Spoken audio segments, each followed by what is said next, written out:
Hi guys, this is Morgan, and today I'm sitting down with Katrina Madewell with the Tampa Home Talk. And today I'm going to sit down and get kind of her story and journey through real estate. So, Katrina, how long have you been in real estate and what kind of got you into it? How did you get started? Well, it's a great question, and I think the answers are going to kind of flow together. But all in all, I've got almost 30 years in this industry, so 3 decades. And I started out in the business when I was 18 years old. I did mortgages, and I did that for a period of about 16, 17 years, right before the housing market collapsed, and just kind of decided I didn't want to do that anymore. We'll talk about that. I did both, actually, real estate and mortgages for a period of about 4 years. And the reason why I actually got into real estate is I was actually buying a home myself. And so, I was very familiar with the process, obviously working with other agents and being a lender for a long time, knew how to read the real estate contracts. Stuff was really just kind of starting to get the search on the web. So like Zillow and Realtor.com and that sort of stuff didn't really have a presence at that time. They weren't really around. And so I had access to the multiple listing service, which was actually a big no-no, but I did. And so I kind of found the houses myself. But before that, I had actually worked with an agent, which was an agent that we had done some mutual business together. And, we had referred a few clients back and forth. And essentially, I guess to sum it up, my experience was so bad with that agent that I decided I can do better than this. Like, we have to give our clients a better experience than this. And so essentially, we were under contract to buy a home, and there were some things that came up in the inspection report that weren't really disclosed by the seller. And we felt like there were some potential settlement issues that the seller knew about. And the agent kept trying to push us into purchasing this property. And I said, I'm not buying this property. We're getting out of the contract. And I pretty much said I'm done with that relationship. So that was the last time we had talked. In the home that I'm in now, we actually kind of found the home ourselves. And we had, I think, called an agent on one of the ones we were going to look at. And she had asked, like a lot of other agents do, is there anything else you want to look at? That's what they should be asking when they're in an open house. And we basically said, yeah, we kind of have a list of homes we know we're focused on, and we pretty much know what we want. And by this point, I was a lender, so my file had already been through underwriting, and really I could close quick. And so essentially, I think I had a list of 5 homes, and one of the homes that we looked in, the agent literally borrowed a broker's e-key, another big no-no. And essentially, we saw the home, we knew we wanted it, and my husband and I said, great, want to write an offer. And so we went back to the agent's house, and I could tell by the way she stumbled through that contract that she was not very skilled or experienced in the contract. I knew for a fact that I knew the contract better than she did. And at that point, I just said, look, with all due respect, if you just let me negotiate this contract directly with the seller, this will be the fastest, easiest closing you've ever had. And you'll get paid for the transaction. And she just said, okay. And so that's what happened. I negotiated my own deal with the seller directly. We closed in a week, literally in less than a week, with appraisal and everything. We waived our inspection, which I would never, in hindsight looking back, would never recommend anybody do, or an agent ever advise somebody to do that. And essentially, that's pretty much where I started. And so a lot of the agents that I had worked with, that I had great relationships with, that were amazing and would have represented me well, had moved out of state. They were retired from the business and essentially no longer around. And so what I realized at that point is, all agents are not created equal. A lot of them suck. They just do. And so that was my big why I started in this space. And that's why I do real estate still after 16 years. That's awesome. So, what were kind of some of the early frustrations that you had as you started getting into it and building your business? So the early frustrations, I think, really for a lot of new agents, and it's kind of what I see, weren't necessarily mine. Because I think a lot of agents, when they get in the business, they don't really know where to start. They're told to call your family and your friends and see if they have any real estate needs, and you can do that. But I think you need a little bit more than that. You need a little bit of a mentor. And so I never really had that. So my growing pains were a lot slower, right, than they would have been somebody that I could mentor and could shadow me.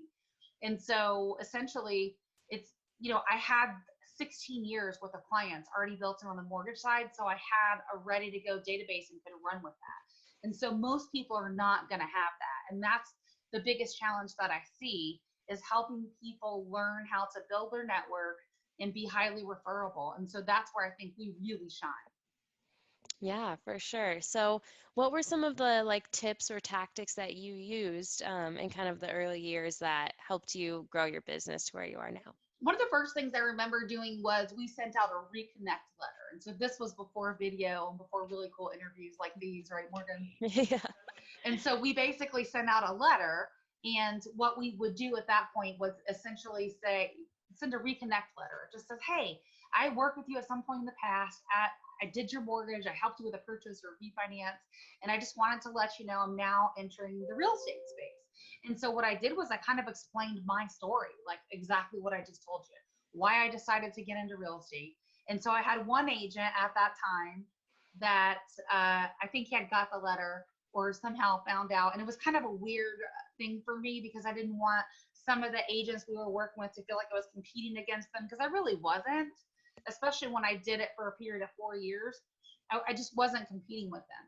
And so essentially what happened naturally is those agents weren't strong, or they got out of the business, or they tried and it didn't work. And so, these people just became long-term clients of mine. So the reconnect letter really helped, because that was the way we were able to stay in touch with people. And so in the early days, we would mail what we call the letter from the heart. And now we could do that with video, right? Like, so for example, the things that I do with you guys, we could send a video talking about what's going on with our family, how the kids are, and that sort of stuff. But we would write this monthly letter that would go on my newsletter, and I would share my letter from the heart. So whatever was going on for me, if we were in the middle of a move, or when I was pregnant, I would share that with my clients in the letter from the heart that would go out, and then put pictures of my kids and that sort of stuff. So it was that personal connection that I think I always had with my people. And the challenge is it takes a lot of time to do that, and you got to have some resources and some money to do that. Right. Yeah, that's awesome. I love that. So, fast forwarding to now, you have your team and you're a team leader. What was kind of the process or like early frustrations that you had as you started your team and to grow it to where you are now? We kind of grew organically, right? So it's when you have more clients than you can handle, which is kind of where we are still now. We have a need to bring on really great people that kind of resonate with me and my team and my culture, and really want to be a good fit for us, and can love our people how we love them, because we really wouldn't just refer them with anybody, and we want to teach the value of those relationships. And so the struggle is, if you're really good at that, right, and you're a solopreneur and you're on your own, you can do that. But then you're going to struggle with the back end paperwork. You're going to struggle with doing everything. One of the biggest challenges I remember having is I would start my day so early, and then I would be up until midnight, 2, 3 in the morning, still doing paperwork. And like to the point to where I would have a lack of sleep and actually get migraine. Hmm. And so, now my team has taken all that off me. I get a really good amount of sleep, and I feel better, and I come to work refreshed, and, can help lead people through what they're working on. Awesome. So, what is some of the things that you have learned throughout your whole kind of transformation of just starting in real estate to where you are now? So I would say some of the things that I've learned is really just um, conversation and language. There's a lot to be said for language and how you speak. And so in our world, sometimes people will convey that as scripts, right? And that's certainly a great place to start, to learn scripts. But I think once you can get a higher level of conversation skills and education around language, it really can kind of help who you show up, which has turned into some other things for us, like radio, right? I've done Tampahometalk for 6 years, and other shows have spun off of that. And so those are the biggest things that I've learned along the way, is really how to talk to people. And then once you get really good at that, the confidence comes through, and then people naturally gravitate towards you. It's a magnetic type personality.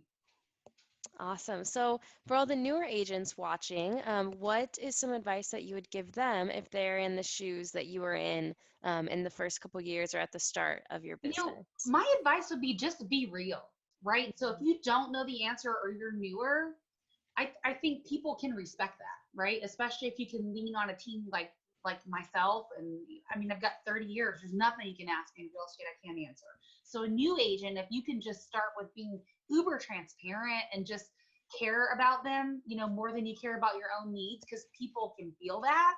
So I would say truly find out why you're there. So if you're helping somebody as a buyer's agent, spending an ample amount of time getting to the answer of why. Why are they looking for a home? Why are they looking to buy their first home? Why are they looking to move up? Why do they need to sell? Because people don't just wake up and say, oh, I'm going to buy a house today, or I think I'm going to sell. This is something, there's a little seed that's planted somewhere that sparked from something that happened usually. And then essentially, that grows over time with a conversation. And then that's when people actually start looking for one reason or another. So that would be my biggest takeaway for you, is I would say really start with a genuine curiosity as to what's going on for them. How can you best help them? And then show up with a super servant type of mindset, not someone that's there looking to just collect a commission check, because people can feel that they can feel it. It will come through, and it shows naturally in the way you communicate with people and in just the energy. Right. Yeah, definitely. So, my last question for you is, what is your vision for the future with your team, your business, or you, or anything? I'm so glad you asked that, Morgan. So we have a lot of really cool things planned, and my goal ultimately is to be the biggest real estate team in the Tampa area, and to do that in a way that we're not just big transactional, but we're big because people talk about us because of the amazing job that we do and the relationships that we build. And with that, one of my long-term goals and visions and dreams, if you will, has been to start a nonprofit for down payment assistance for a match. So, for example, if someone saves $3,000 or $5,000, they get a match. And so this would help people that genuinely, for whatever reason, don't get down payment assistance because maybe they make too much, or they're not in the uber low median income, which is really hard to qualify for anything. And so I feel like homeownership really changes people at their core level, and you can build long-term generational wealth through real estate. And we want to teach people how to do that, and how to do that on a magnified and amplified level. And so that's the value that a team and adding people will bring, is being able to implement this long-term vision. And ultimately, that's going to make us the biggest and best real estate team in Tampa. Awesome. So, if people do want to reach out to you and get in contact with you, what is some of the best ways that they can do so? I would say call our main APS line, because you can call or text that. It's 813-377-2775. You can call or text it. It's 813-377-2775. And just text career, and we'll know that you're looking for us to get some information on how to join our team. Awesome. Sounds good. Well, thanks for sharing your story, Katrina. That Yes. was awesome. And we will Thanks. see you next time. Thanks, Morgan. Great questions. Thank you.